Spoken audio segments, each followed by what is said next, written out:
Mari kita lanjutkan kuliah kita, Social Marketing atau pemasaran sosial, topik mengenai komunikasi. Bagaimana menyampaikan pesan kepada masyarakat? Pesan dapat berbentuk atau berkarakter rasional. Artinya apa? Pesan tersebut dapat mendorong target adopter untuk melengkapi dan menyimpulkan perilaku yang diharapkannya. Mari kita berikan sebuah contoh di Indonesia yang saat ini sedang dilanda wabah corona, Maret 2020. Bagaimana pesan ini memberikan logika, rasionalitas, mengapa masyarakat harus tinggal di rumah selama 14 hari.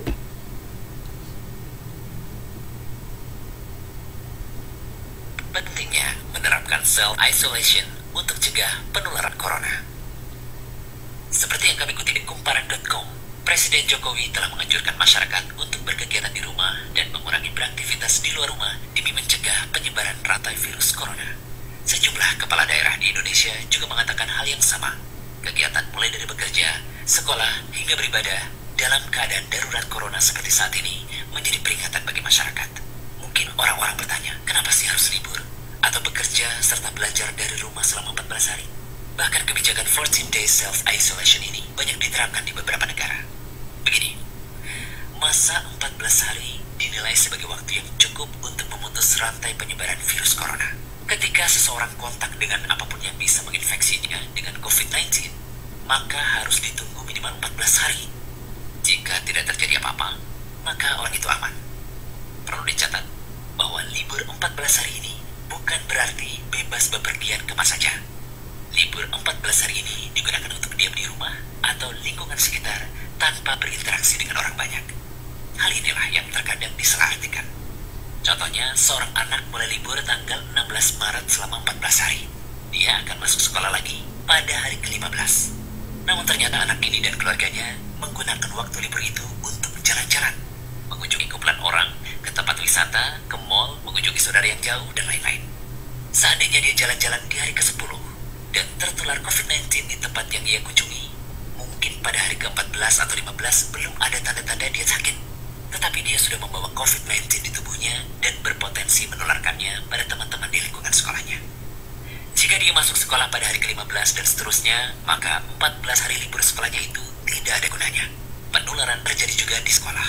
Efek domino akan berlangsung, rantai penularan tidak terputus. Waktu 14 hari itu berguna untuk saling pantau.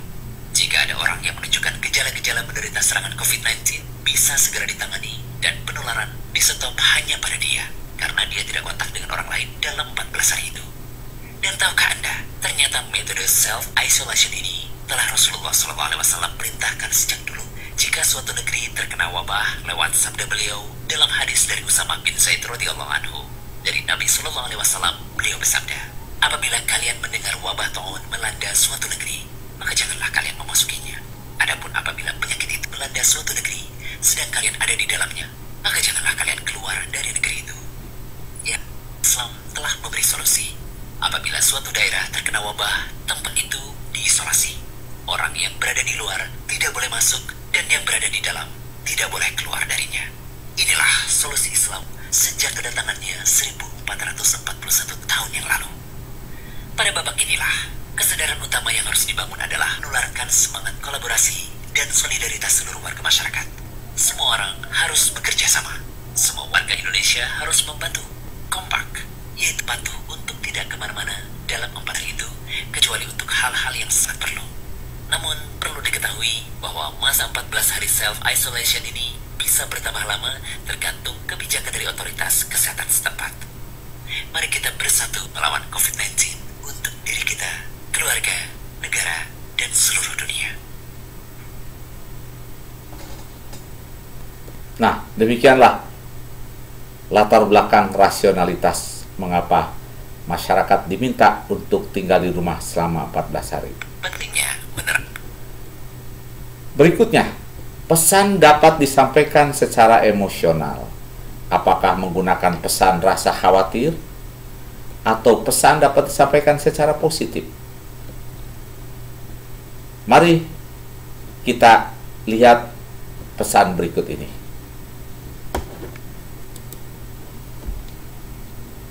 masih terkait dengan wabah corona.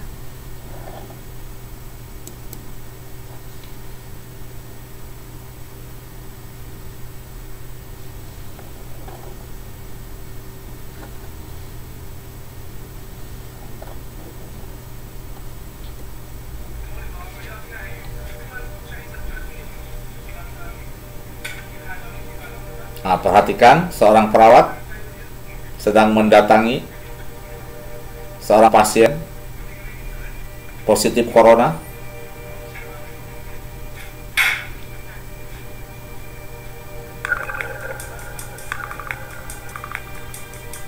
Ia menyentuhnya dan langsung terpapar si perawat tersebut.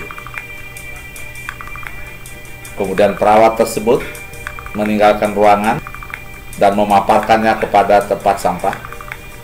Dia datang ke pasien berikutnya, memegang tangan pasien, dan pasien tersebut terpapar.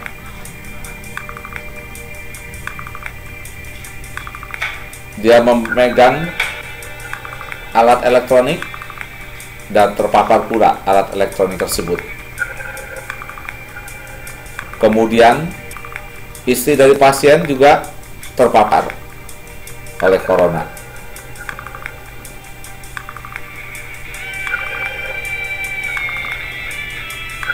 Perawat minum, tempat minum juga terpapar, tempat duduk pun terpapar.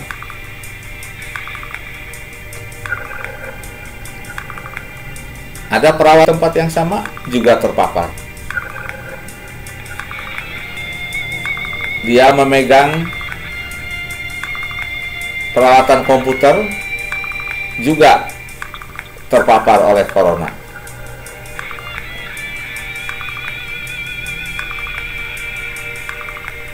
Nah, demikian cepat penularan dari corona ini. Inilah pesan yang bersifat memberikan kekhawatiran atau rasa emosional.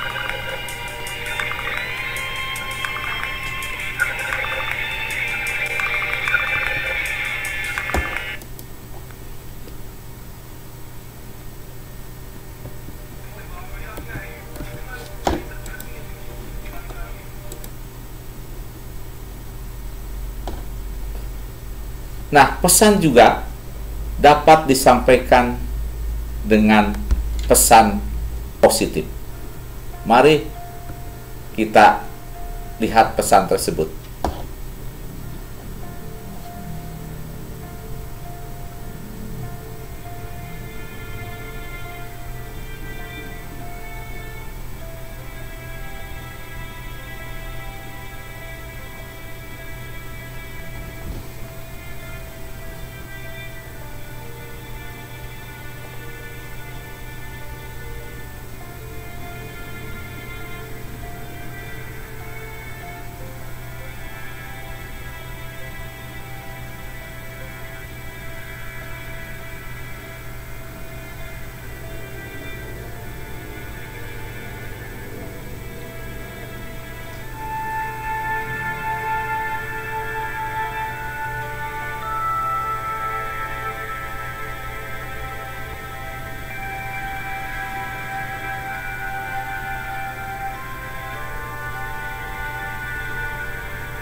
Typically, around the Lunar New Year, we see economic activity slow down.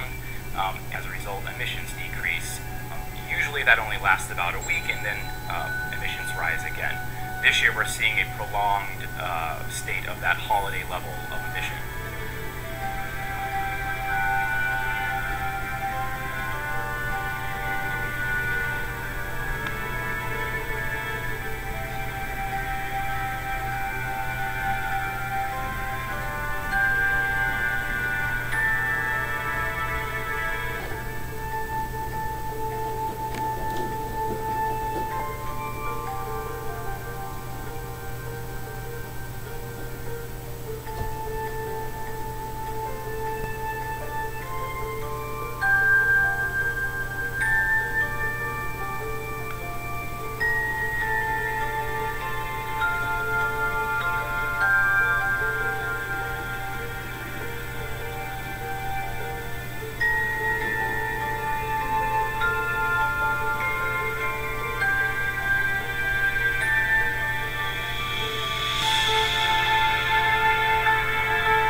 más hermoso, pero también extremadamente frágil.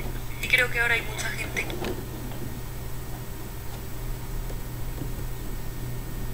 Nah, demikianlah musibah corona, tetapi dengan menyampaikan pesan positif. Pesan juga dapat disampaikan dengan cara bukan lisan. Ketika kita menyampaikan ide, kita dapat menyampaikan dalam bentuk image, dalam bentuk emosi, dengan menyampaikan ekspresi wajah, apakah perlu bahagia, takut, terkejut, sedih, marah, kecewa, atau tertarik. Penting juga menyampaikan isyarat tubuh yang harus sesuai dengan pesan yang kita ingin sampaikan. Apakah kita perlu mengangguk, perlu menggeleng, mengangkat bahu, atau mengangkat tangan. Sangat penting juga kontak mata. Ketika kita berkomunikasi dengan seseorang, maka tataplah matanya untuk menunjukkan keseriusan kita berdiskusi dengan mereka. Kemudian juga berapa jarak yang harus kita tetapkan ketika kita berkomunikasi dengan orang lain. Demikian juga sikap tubuh perlu diperhatikan. Yang berikutnya, keputusan yang harus dilakukan adalah di mana komunikasi dilakukan. Maka sangat penting memilih media yang tepat. Apakah media audio dan visual? Apa kelemahan dan kelebihannya? Karena media dapat memperkuat maupun melemahkan pesan. Kemudian, penting juga dilihat media dengan isi pesan yang disampaikan, kesesuaiannya. Nah, kita lihat salah satu media komunikasi yang bisa digunakan. Biasanya poster tercetak atau poster digital. Nah, ini mengenai satu poster dari BUMN yang memberikan informasi mana fakta dan mana berita bohong yang terkait dengan corona, dengan judulnya Cegah Panik Akibat Corona. Media komunikasi, poster cetak dan poster digital ini sangat populer sekarang ini. Ini memberikan informasi pada saat kondisi yang darurat seperti ini. Tunda ke dokter anak bila tidak dalam kondisi gawat darurat. Kemudian disampaikan informasi kondisi apa saja yang disebut dengan gawat darurat. Media komunikasi audiovisual seringkali ini sangat tepat kalau kita ingin memberikan panduan bagaimana seseorang melakukan sesuatu. Mari kita dengar pesan ini dan lihat.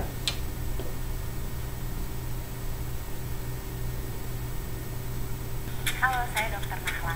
Salah satu cara paling sederhana namun efektif untuk mencegah virus corona adalah dengan mencuci tangan yang sering dan benar.